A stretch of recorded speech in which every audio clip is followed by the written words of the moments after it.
Olá, boa tarde. Vamos falar um pouquinho agora sobre o aviso prévio previsto na Constituição Federal e na CLT. O aviso prévio é um direito fundamental do trabalhador e também é muito utilizado no direito civil, em especial referente aos contratos por prazo indeterminado. No direito do trabalho, o empregado em contrato por prazo indeterminado tem esse direito, assim como a empresa, em algumas situações, também tem o direito de exigir do empregado o cumprimento desse aviso. Importante lembrar que é um direito fundamental que na redação lá do artigo 7º, inciso 21 da Constituição Federal, trata do aviso prévio de, no mínimo, 30 dias. Então, até 2011, nós não tínhamos uma regulamentação referente a esse aviso prévio, sendo certo que eram aplicadas somente esses 30 dias. Em 2011, nós tivemos uma normativa que regulamentou esse aviso prévio proporcional e nós vamos conversar também sobre essa norma aqui durante esse nosso bate-papo. Primeira coisa, qual que é o conceito de aviso prévio? O aviso prévio é essa notificação que o empregador ou empregado confere a outra parte com o objetivo de quê? De dar ciência da vontade de extinguir o contrato de trabalho sem justa causa. Então, via de regra, o contrato de trabalho é firmado por prazo indeterminado. A gente vai ver que é possível a previsão na CLT de contrato determinado, de contrato com relação aos temporários, a previsão de contrato intermitente, aí que veio com a reforma, porém a regra, em razão do princípio da continuidade, da proteção do trabalhador, é que o contrato de trabalho seja por tempo indeterminado. Então, o que a gente presume? O que é ordinário? A existência desse contrato por prazo indeterminado. Então, o que acontece? Há essa notificação por parte tanto do empregador quanto do empregado, no sentido de avisar que a partir de então não mais, ou a empresa não vai mais precisar do serviço desse empregado, ou o empregado também não tem mais interesse em continuar trabalhando para essa empresa.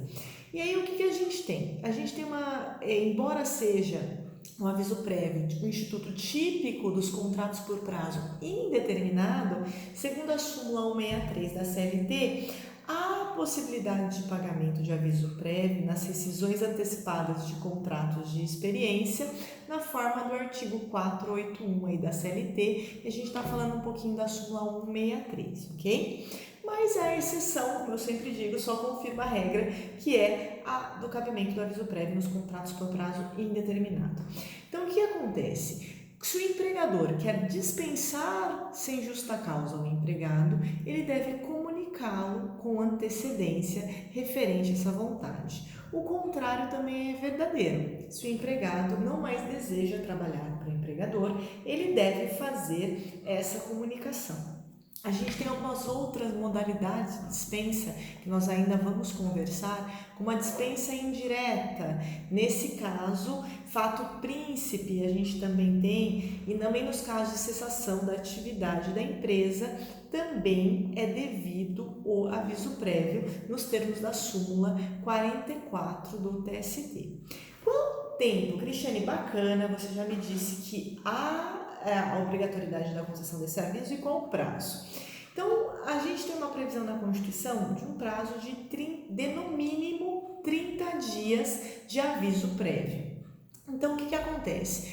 Até 2011, como eu já comentei, não havia qualquer regulamentação desse artigo da Constituição, então eram só 30 dias. Então, antes, o empregador tinha que avisar o empregado com 30 dias de antecedência e o empregado avisar o empregador com 30 dias de antecedência. Pós vigência dessa normativa, o que acontece? Em benefício do empregado, a cada ano completo de trabalho na empresa, os 30 dias ele já tem. 30 dias é o mínimo garantido pela Constituição. A cada ano completo, ele adquire o direito de mais 3 dias de aviso. Vamos dar um exemplo?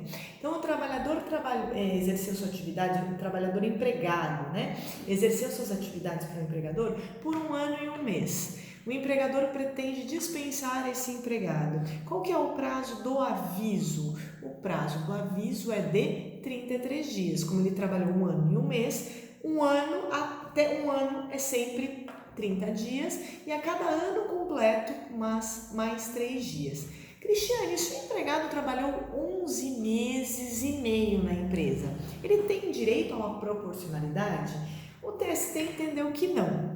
Entendeu que a lei não criou nenhuma regra de transição. E o texto legal fala, a cada ano completo, o trabalhador tem direito a 3 dias. Então, se trabalhou menos que um ano, não teria direito a mais esses 3 dias, porque não completou o ano como determina a legislação. Tá, Cristiane, mas esses 3 dias não tem limite? Pessoal, tem limite sim. Então, o que acontece? Esses 3 dias por ano, limitado esses 3 dias em 60 dias. Então, 60 dias com mais 30 que o empregado já tem garantido, eu estou pensando num aviso prévio máximo de 90 dias. 30 dias legal, previsto, legal não, né? Constitucional, previsto já no texto da Constituição, e esses 60 dias a 3 dias por ano trabalhado. Então, se na conta ultrapassar os 60 dias, fica limitado esse aviso ao número de 60. 60 mais 30. Como que a gente conta o aviso? Então, vamos dar um exemplo. Eu vou lá, vou dispensar o meu empregado hoje. E dei o aviso prévio para ele. O dia da comunicação eu excluo. A gente conta os prazos nos termos da súmula 380 do TST, do aviso prévio, excluindo o dia do começo e incluindo o dia do final. Gente, quando essa lei de 2011 entrou em vigor, gerou muita polêmica, porque a lei ela não trouxe nenhuma regra de transição, ela não disse se aplicava para frente, se aplicava para situações retroativas, como que ficava aquelas pessoas que já estavam em aviso. Então gerou bastante discussão. Hoje, 2011 para 2020, a discussão está basicamente com relação a isso superada. A gente já tem súmula do TST, mas a existência da súmula demonstra a divergência existente na época referente a isso. E aí vem a súmula 441 do TST e diz o que pra gente? Que o direito ao aviso prévio proporcional somente é assegurado nas rescisões ocorridas após a vigência da Lei 12.506 de 2011. Ou seja, se já tinha aviso em curso, não. Somente nas rescisões posteriores à vigência da lei seria aplicada essa proporcionalidade. Uma outra questão que gera bastante polêmica é a questão seguinte. Cristiane, você disse pra gente no começo do nosso bate-papo que o aviso prévio tem que ser concedido tanto pelo empregado como pelo empregador. E aí, como fica essa prorrogação? Então, quer dizer, se o empregado trabalha na empresa, por exemplo, há 10 anos completos, vamos fazer a conta? Se a cada ano ele tem direito a 3 dias, 10 anos ele vai ter direito a 30 dias. 3 vezes 10 vai dar 30 dias. E aí o que acontece? Ele já tinha os 30 assegurados, então ele teria que cumprir um aviso prévio de 60 dias. Gente, essa é uma polêmica bem grande, né? O meu entendimento, o entendimento de parte da doutrina, é no sentido de que essa proporcionalidade, ela foi criada em favor do trabalhador. Se a gente pegar o artigo 7º da Constituição, a gente assegura direitos mínimos, né? Então, sempre a gente foca o quê? A melhoria da condição social do trabalhador. Nesse sentido, quando vem uma normativa regulamentando isso, a ideia é que essa normativa venha em consonância lá com o caput do artigo 7º da Constituição Federal, no sentido de ampliar a proteção. Esse, basicamente, é o entendimento majoritário do TST. Mas se vocês forem pesquisar, acessar a doutrina do TST, vocês vão encontrar decisões em qual sentido? Da questão da bilateralidade. Espera aí.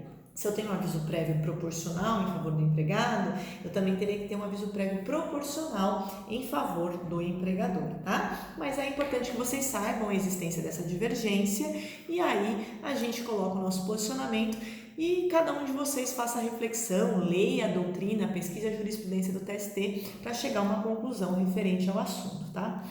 Uma outra questão que é bem relevante, convenção ou acordo coletivo. A gente teve alteração, isso referente à reforma trabalhista também, dando uma ampla margem de atuação para os sindicatos. A gente ouve muito falar em prevalência do negociado sobre o legislado. Então, o que nós temos aí? Tomar bastante cuidado, porque referente ao aviso prévio, a gente tem o artigo 611b da CLT, inciso 16, que ele fala o quê? Que não vai poder restringir o mínimo, ok? Isso que eu estou passando para vocês, essa proporcionalidade está prevista em lei. Então, pode vir uma negociação coletiva, um acordo coletivo ou uma convenção melhorando a forma de cálculo. Vamos dar um exemplo? Criando essa proporcionalidade. Então vem a convenção coletiva e fala o seguinte, tudo bem, a cada ano completo, mas eu não posso fazer a proporção que ganha a cada 6 meses, 2 dias. Vamos pensar num cenário mais benéfico. Então, se completou 6 meses, tem direito a 2 dias ou 1 dia e meio. Então, é possível somente se for beneficiar o trabalhador. Não pode, seria um objeto ilícito da convenção coletiva, mesmo com a normativa aqui da reforma trabalhista, diminuir esse direito, tá? Cristiane, qual que é a forma? A gente sabe que no direito do trabalho, né, diferente de outros ramos do direito, a gente vigora o princípio de simplicidade, informalidade. A gente tem possibilidade de celebrar um contrato de trabalho aí de forma tácita, né? Então, o que acontece? A forma é livre, mas é importante que a gente prove aí a existência desse aviso prévio. Então, recomenda-se que ele tenha uma forma escrita, para que a gente possa saber qual que é o termo inicial, qual que é o termo final, aí referente a esse aviso, tá bom? E os efeitos? Então, a gente tem alguns efeitos previstos na legislação. Primeiro, ele vai integrar o tempo de serviço para todos os fins, isso está garantido lá na CLT. Uma outra dúvida bem que surge bastante. Então, por exemplo, eu fui notificada da minha dispensa hoje. Então, eu fui notificada hoje, vamos imaginar que o meu aviso seja indenizado, que a gente já vai conversar sobre isso, sobre as formas de cumprimento do aviso. O que seria o indenizado? Já antecipando essa parte para vocês. Eu vou receber o valor, eu não vou ser obrigada a trabalhar, eu vou receber esse valor. E aí o que acontece? Quando o empregador for anotar a baixa na minha carteira, ele tem que anotar como data de saída a projeção desse aviso. Não entendi, como assim? Vamos dar um exemplo que a dispensa esteja ocorrendo hoje. Estou gravando essa aula com vocês no dia 20 de março, ok? Então, se eu trabalhei 1 ano para a empresa, vamos imaginar que eu trabalhei um ano para a empresa. Então, eu vou ter aviso prévio de 30 dias. Não vai poder constar na baixa da minha carteira o dia de hoje, o dia que eu recebi o aviso prévio. Vou ter que progredir isso 30 dias para frente e vai constar na baixa da minha carteira daqui a 30 dias, tá bom?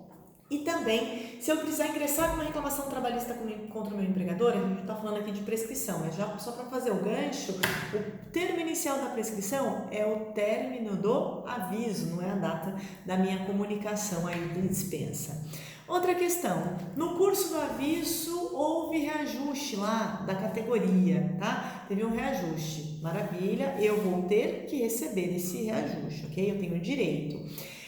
Uma outra coisa, quando é o empregador que concede o aviso, então vamos pensar nas possibilidades. Então, o aviso prévio indenizado por parte do empregador, ele paga ao funcionário por esses dias sem ele trabalhar. E o tempo que ele vai pagar vai depender, como eu falei para vocês, no mínimo 30 e a cada ano completo, mais 3 dias, a gente vai fazer a conta proporcional ali à remuneração do empregado. Agora, se o empregador falasse para o empregado que ele quer o exercício do trabalho, o aviso prévio trabalhado. Então, o aviso prévio trabalhado é de 30 dias, tá, gente? O período dele, a ideia da normativa do aviso prévio trabalhado, ele parte dessa premissa dos 30 dias, não vai ter essa proporcionalidade. Porém, há uma previsão na legislação em qual sentido? Que tem que ter uma redução do trabalho, ou por 2 horas por dia, ou ele trabalhar 3 semanas e sair uma semana anterior. Qual que é o escopo, qual que é o fim da legislação? Permitir que esse trabalhador possa ir buscar uma recolocação profissional. Então, se o aviso é indenizado, o empregador simplesmente paga esse período. Se o aviso é trabalhado, referente a esses 30 dias, o empregado pode ou sair 2 horas mais cedo durante esses 30 dias, gente, se o aviso for maior, vai ter que indenizar a diferença, ok? Mas nesses 30 dias, ou ele sai 2 horas mais cedo por dia, ou ele trabalha 3 semanas e recebe aí essa outra semana. Cristiane, o empregador pode pagar hora extra? referente a esses dias ou essas horas, não. Qual que é a finalidade do Instituto? Permitir que o trabalhador vá buscar uma nova recolocação no mercado de trabalho. Então, seria ilegal aí fazer o pagamento dessas horas correspondentes, e a gente pode buscar essa solução lá na súmula 230 do TST. Uma outra dúvida que sempre surge é a questão de reconsideração. Cristiane, mudei de ideia, pedi demissão, estou aqui cumprindo o meu aviso, ok? E aí o que acontece? Não quero mais. Ou um empregador, ele fala o seguinte: puxa, eu mandei embora esse empregado, agora surgiu uma grande demanda. Vamos dar um exemplo super atual para o cenário hoje. A gente está aí no meio de uma epidemia, uma pandemia, sumiu das prateleiras álcool em gel, uma série de produtos. E aí vamos imaginar que o empregador antes disso já tinha dispensado algum funcionário e falou: nossa, agora vou ter uma demanda maior, preciso melhorar minha produção, como que eu faço? Então, há a possibilidade de reconsideração, tá, gente? Está lá no artigo 489 da CLT. Então, ele fala assim, que dado o aviso, a rescisão somente se torna efetiva depois de expirado o respectivo prazo. Mas o que acontece, gente? Para que esse aviso prévio seja reconsiderado, há necessidade de anuência da parte contrária. Nesse sentido, se foi o empregador que dispensou o empregado tem que concordar em voltar. Tá? Não, eu quero. Aí, ok. Há esse pedido de reconsideração. A recíproca é verdadeira. Se foi o empregado que pediu demissão e o empregador quiser mudar de ideia, o empregador também tem que aceitar aí esse pedido de reconsideração. E, Cristiane, qual que é o valor do aviso? Então, o valor do aviso é o valor da remuneração aí, normal do empregado, tá? Se ele ganha por produção ou por tarefa, a gente vai olhar a média dos últimos 12 meses. Cristiane, se ele fez horas extras, né? A gente sabe que é muito comum em determinados segmentos a realização de horas extras. Então, se houver realização de horas extras, a média dessas horas vai integrar, sim, o aviso prévio, tá? E sobre o aviso prévio, a gente vai calcular o fundo de garantia, ok? Então, vai incidir aquele percentual de 8% do fundo de garantia. Indo para os finalmente aí do nosso bate-papo, justa causa no aviso prévio, né? E a justa causa, a gente já viu, ela pode ser tanto do empregado quanto do empregador. Então, se houver uma justa causa do empregado, então, se ele comete uma falta grave, quaisquer das faltas previstas ali no artigo 482 da CLT, ele perde o restante do aviso e o direito às verbas de natureza indenizatória, súmula 73 do TST, tá? E se for o empregador que comete aí essa falta grave, então ele tem direito ao quê? Ele paga ao empregado a remuneração correspondente sem prejuízo aí da indenização suplementar, ok? Aviso prévio e estabilidade no emprego. Gente, são institutos incompatíveis, porque a estabilidade, ela visa o quê? Manter o trabalhador. Então, não posso pensar na existência de aviso prévio durante estabilidade no emprego. Uma outra questão, vamos passar de alguns pontos específicos que a gente tem, inclusive, súmula no TST nesse sentido.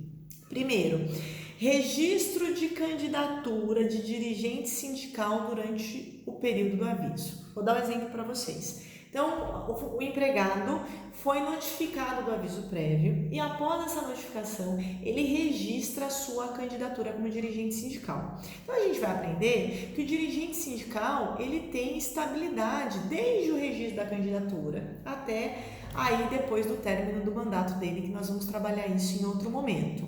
A questão aqui nesse caso, registro de candidatura após a notificação do aviso, garante estabilidade? Não, gente. Segundo o TST, súmula 369, inciso 5, não. Por quê? Se ele registrou depois, se ele tivesse registrado antes e depois, não poderia haver um aviso.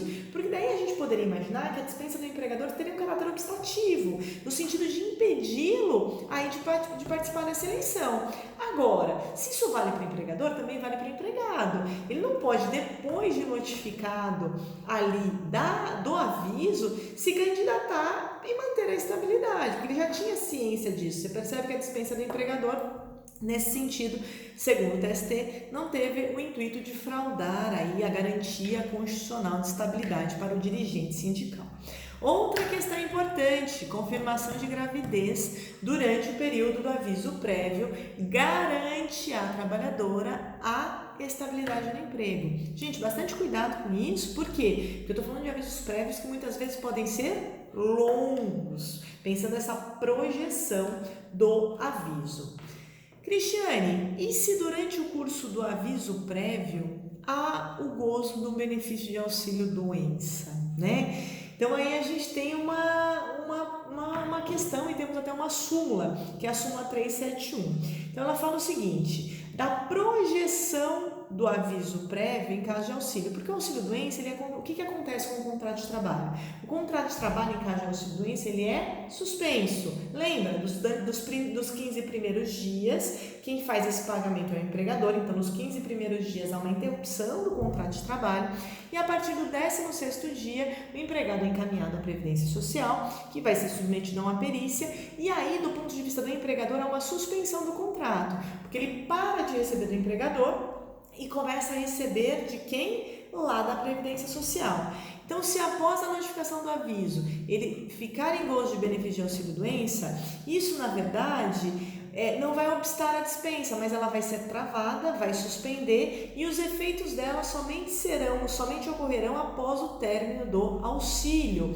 É o que diz pra gente a súmula 371. E aqui o que a súmula coloca? No caso de concessão de auxílio no curso do aviso, todavia, só se concretizam os efeitos da dispensa depois de expirado o benefício previdenciário.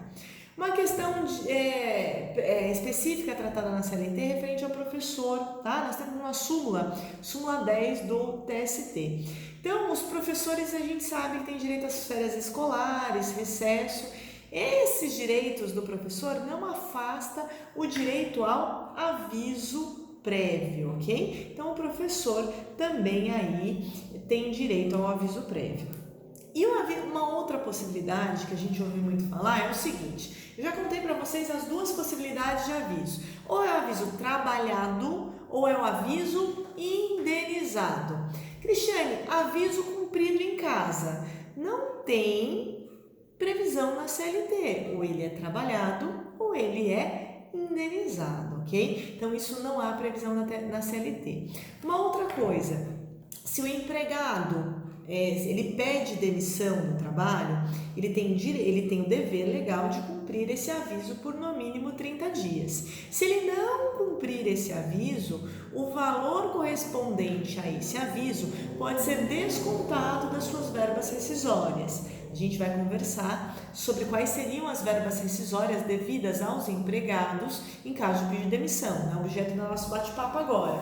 Mas o empregador pode sim fazer esse desconto. Só um cuidado, a questão do justo motivo. Então, por exemplo, se o empregado ele pede demissão, mas ele tem um justo motivo para pedir demissão, por exemplo, gente, a hipótese de conseguir um novo trabalho e ele comprovar isso, aí não pode o empregador realizar esse desconto, tá bom? E assim a gente conclui esse bate-papo sobre o aviso prévio e até a próxima. Muito obrigada!